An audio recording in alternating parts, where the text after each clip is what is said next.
Hey, what's going on, guys? I hope you're all doing well. We are back with a brand new Fortnite video, and today I'm going to be discussing all of the changes or everything that you need to know about Season 2 of Chapter 2. So, the first thing, I'm going to go through in a slightly weird order. I'm going to first go through the POIs that have been added and how they work. Following that, I'm going to go through the additions to the game, such as the weapons and things that have been taken out of the game. So we'll start from there. The first thing that I actually wanted to discuss was the amount of time that you get for the first storm. So last season, it was around 2 minutes to 2 minutes 30, the amount of time that you would have for the first circle to close. As you can see from this clip, if I can get the timing right. Okay, so as you can see from this clip, it is now changed to 3 minutes and 20 seconds. So you're going to have almost an entire minute extra to move to the first circle. So this is going to help you if you're on a particularly long side from the circle. So if you're a very far distance away from the first zone, it's going to help you get there without dying in the storm. The next thing that I wanted to discuss was the POIs. So I'm going to head there now. So here we are at the first POI.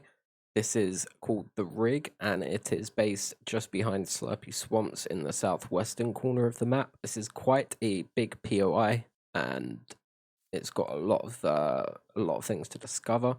The first of which is the Henchman.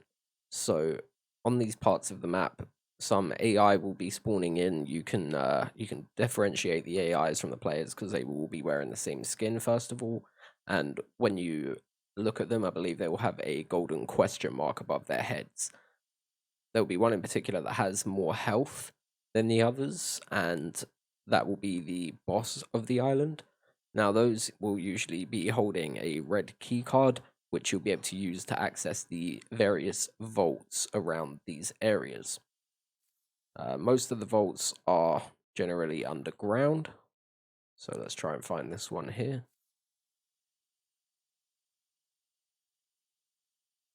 Okay, so the vault on the rig can be located just here, which if I go up a few floors, show you this on the northern side towards the, let's say slightly towards the right of the rig.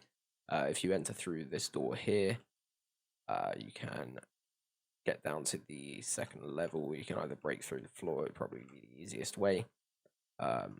Make your way through here. Sorry, I've turned the sensitivity up a bit. Make your way through here, through these doors downstairs, and here you will find the vault.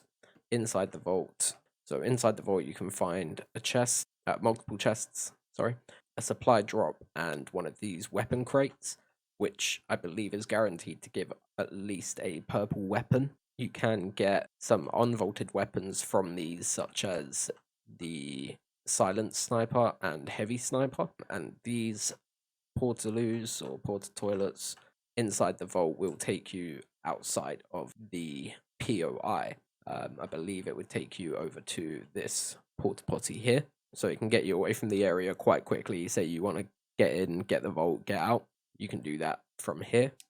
The telephone box here will disguise you as an agent. So inside these facilities, there will be, excuse me, there will be turrets which you will know when they're sort of locked onto you because they will flash red and eventually they will start to shoot you and do some damage. Some of these you can destroy by breaking the roof that they're attached to, but some of them are indestructible, so try not to get mowed down by those. Other than that, there are some boxes such as this one which you will require either a disguise or one of the henchmen to open. If you down the henchman, you can pick them up and take them over to this box and you'll be able to open it. I believe if you have a disguise, you can just come over to it and open it as you would a chest. It would just scan you quickly and open. There are also some doors in these facilities that will require either a key card or a disguise to go through also because they're made for the henchmen. So as I say, this is the first POI, the rig southwest of Slurpy Swamp. So I'm going to make my way over to the next POI now. So over here we have the second POI that I want to go over, which is called the Shark. You can see this looks like a shark from the rocks. This is just north of Sweaty Sands. and west of the lighthouse in the northwestern corner of the map. So again, there will be henchmen here when you arrive. It will have the same principles as the other POIs, where you will have to kill the lead henchman in order to get the key card, and the key card will give you access to the vault, which is underground in this facility right here. So that works the same way as the previous vault does. There will be oh, there we go. There's a supply drop in here, multiple weapon crates. So there aren't any chests in this one, just these weapon crates, and a porta potty, which will take you to this porta potty over here. So again, it's a nice quick escape to get away from it. There are also reboot vans on each of the POIs to make them a little bit more interesting. So the next POI I'll make my way to now. So the third POI that I'd like to discuss is the Yacht. So the Yacht is over here in the northeastern part of the map behind Steamy Stacks. There is a reboot van on the island just here and a telephone box there that you can get a disguise for the boat. As I say, there will be turrets, things here, which will shoot at you after a short while. There are a few more downstairs as well, out in the hallways. These things here, which will shoot at you as well. If you're disguised, they will not shoot at you, and you will be able to pass through this area unharmed. There are multiple weapon crates around this area also that you will need a disguise or keycard to open. The boss will drop the keycard. The vault on this map, I believe, is just here behind the kitchen downstairs. Not the kitchen, sorry, the utility area is right underneath this sort of golden statue, Midas statue. So you can just break through the floor, I believe, and then come straight into this vault where there will be 2 weapon crates and a supply drop, and then a porta potty for a quick escape. There is a phone box on the actual yacht as well, over by the helipad, to make things a little bit easier for you. And the porta potty will teleport you over to here, again, to make a nice, easy escape. The last POI that I wanted to discuss is over here by retail. It's not as far away as the other ones, so I'm just gonna show me going over here. So it's just here along to, it's kind of like northeast of retail, south of Dirty Docks. You can go through here into this rather large cave base. There is another entrance out by the water here as well. So there's a disguise box just here and over here. Multiple weapon crates around the area, which you will need the disguise or a keycard to open. These doors here will require the keycard to go through. Not all of the doors will have that, but the majority of them will. I believe you can just break through into these areas regardless, so it's not going to be too much of an issue. There are also turrets based around the base, and if you wanted to find the vault, you would come through to this area here, which I'll show you can access from. You can also get in through the vents as well, so bear that in mind.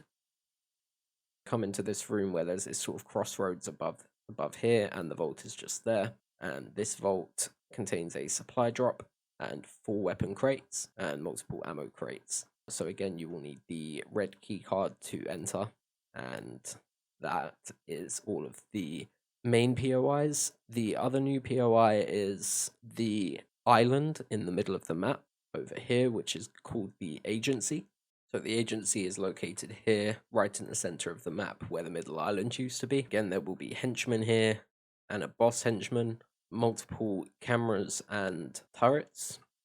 And the vault is located just here.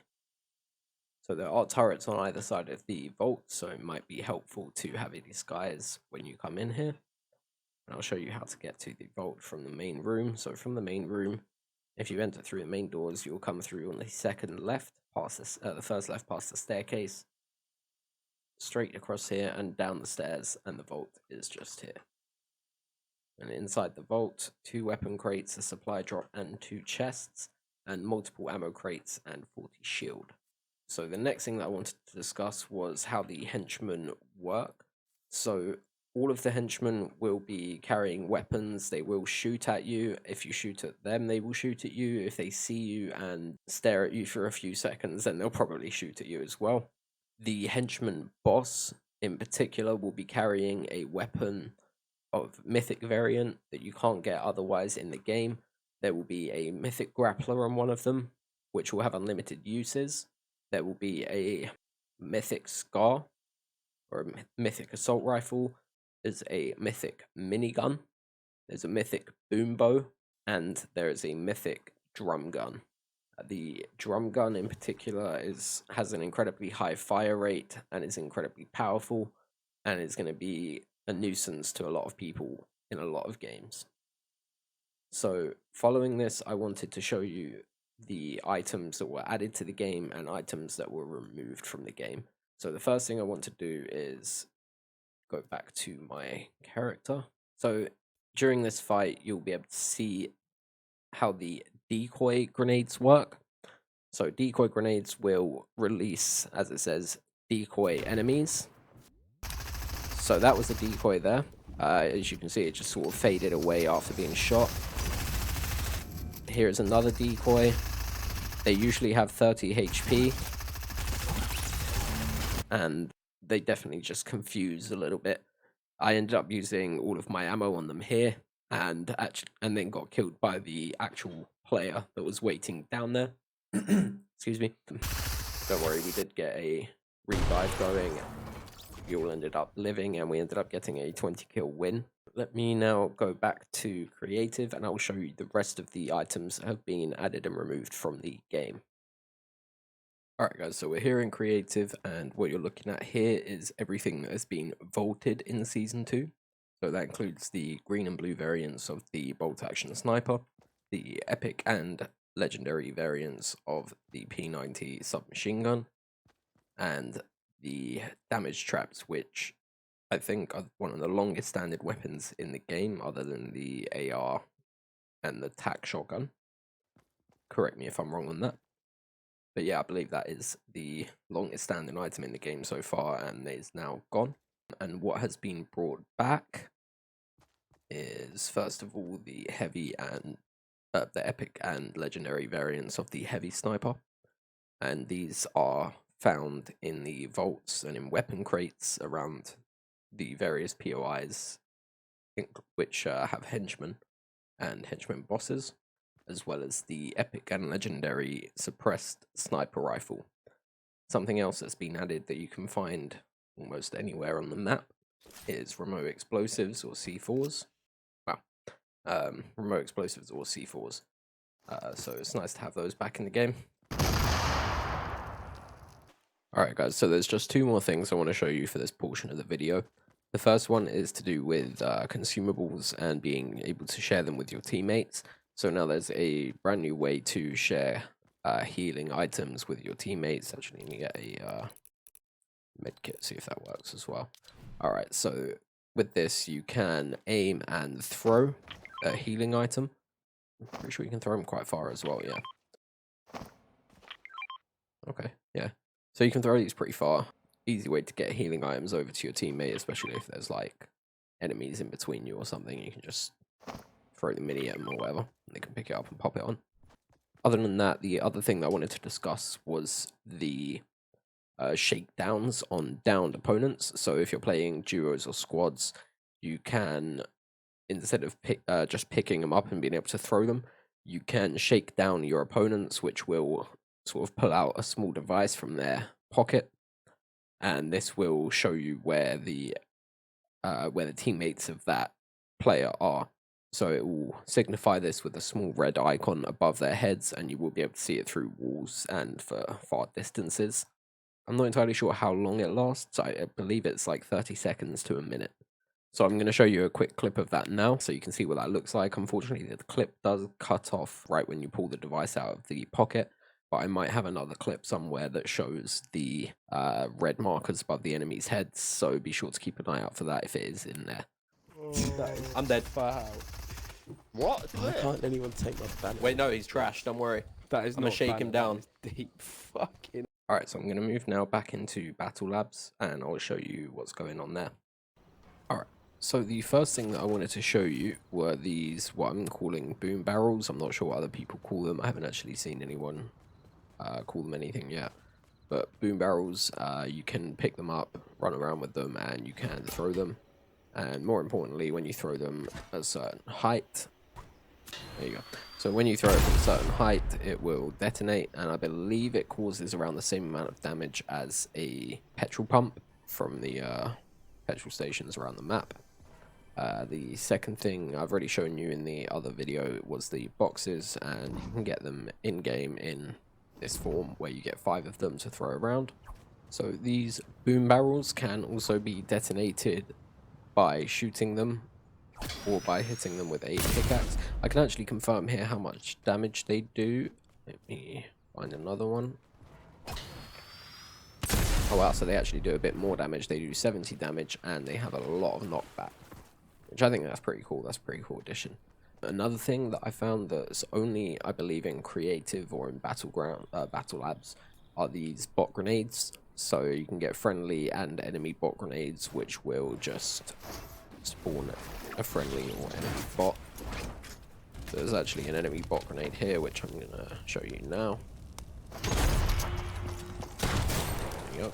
And I'm pretty sure they're all just called recruit, and we'll get back up to 100 HP, and I'm gonna move over to another part of the map and show you one other thing that I have discovered, or rather my friend discovered and told me.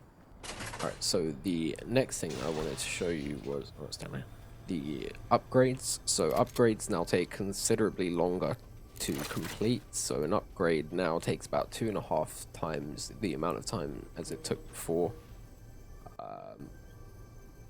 So it takes a fair while longer, and it doesn't matter whether you're going from grey to green, gold to purple to gold. It will take the same amount of time to do.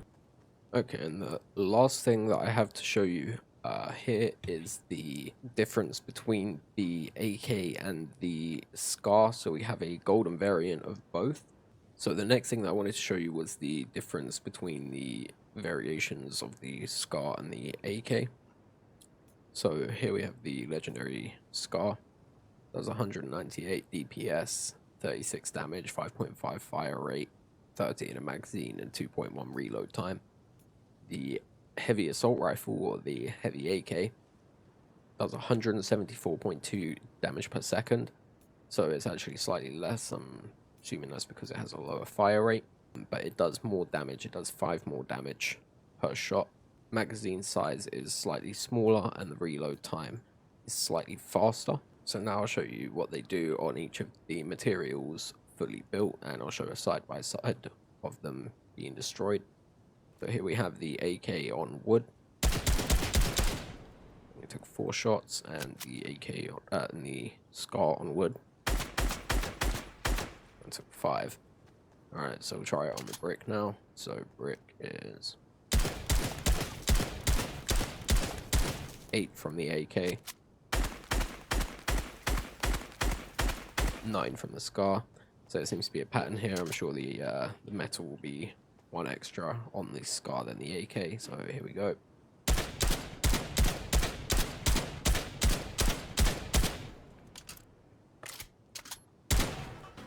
13 from the AK.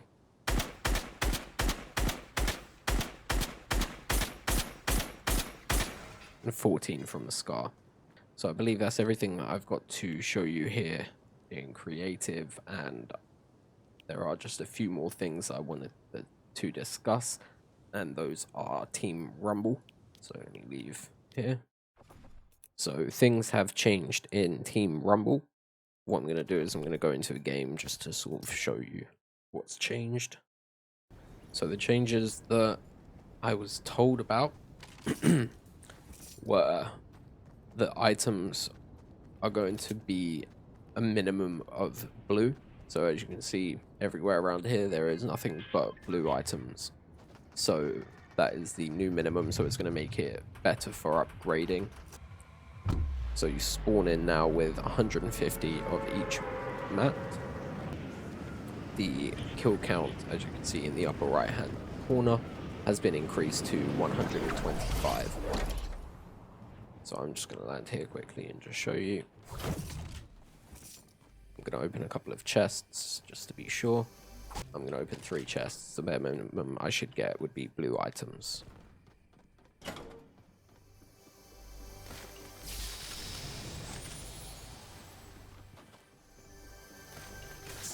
Okay. 3 chests, 1 purple and 2 blue items. Not bad. Okay, so gliders are no longer an item. You can just freely redeploy at any point, which is going to be really good for Team Rumble because you now have full 5 slots like you would in a normal game. Oh, another thing that I should mention is that in public matches, the bus now won't let you jump off at the same place. So it actually travels quite a bit further inland than it used to before it makes you jump off. And the same applies for the end where it kicks you off. So it will only kick you off. It will kick you off earlier than you'd usually intend it to. As I wanted to confirm, there are no henchmen available in Team Rumble. So I assume that since there are no henchmen and no henchman bosses, you won't be able to get any sort of key card, and therefore you won't be able to get into the vault. So I'm just gonna test this theory here. Yeah, vault's not open and it requires a key card, so you can't get inside.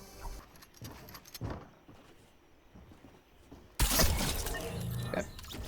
Alright, so as I confirmed, there are no key cards, no access to vault, and no henchmen available during Team Rumble.